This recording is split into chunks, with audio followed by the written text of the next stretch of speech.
Back సాధారణంగా political లీడర్స్కు లంచాలు కానీ కమిషన్లు కానీ ఇస్తే తిరిగి వస్తాయా? ఎప్పటికీ రావు. కానీ అక్కడ మాత్రం ఎవరూ ఊహించని పరిస్థితి కొనసాగుతోంది.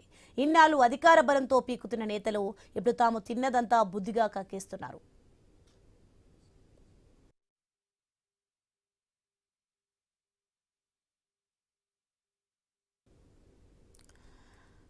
ఐ న్యూస్ స్క్రీన్ మీద మీరు చూస్తున్న ఈ విచిత్రాలు ఎక్కడో అనుకుంటున్నారా?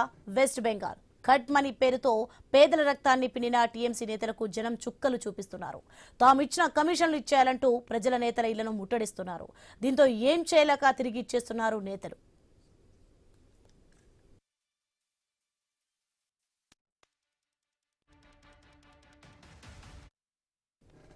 ఇక టీఎంసీ పాలనలో సంక్షేమ పథకాలు ప్రజలకు చేరాలంటే స్థానిక నేతలు మధ్యవర్తులు కమిషన్లు దండుకునేవారు.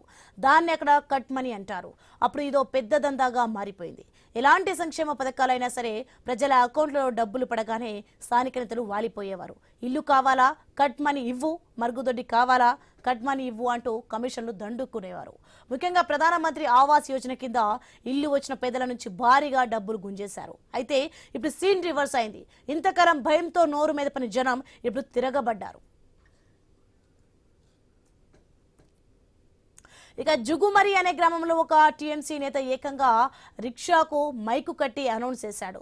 ఓ గ్రామస్తులారా, ఆవాస్ యోజన పథకం కింద మీ దగ్గర తీసుకున్న కమిషన్ డబ్బులు వెనక్కి చేస్తున్నాం, వచ్చి మీ డబ్బులు పట్టుకెళ్ళండి అంటూ చాటింపు వేశారు. ఇది చూస్తుంటే అక్కడ జనం ఏం రేంజ్ లో తిరగబడ్డారో అర్థం చేసుకోవచ్చు. ఇక జోర్ పార్కింగ్ అనే గ్రామంలో అయితే సీన్ పీక్స్ కు వెళ్ళిందని చెప్పాలి. ఇల్లు ఇప్పిస్తానని చెప్పి డబ్బులు వసూలు చేసిన షహీదుల్ మియా ఇంటిని వందలాది మంది గ్రామస్తులు చుట్టుముట్టారు. అంతే, ఆ జనాన్ని చూసి సదరు నేత వణికిపోయాడు. భయంతో పరుగెత్తుకెళ్లి తన ఇంట్లోని మంచం కింద దాక్కున్నాడు. ఆ తర్వాత పోలీసులు వచ్చి ఆయన్ను మంచం కింద నుంచి బయటకు లాగి రక్షించాల్సి వచ్చింది.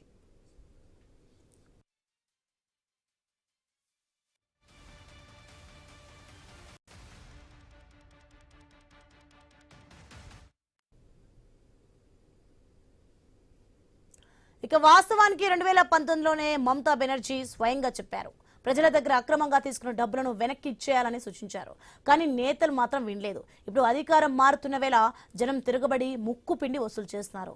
ఒకప్పుడు భయపడిన ప్రజలు ఇప్పుడు నేతలను భయపెడుతున్నారు.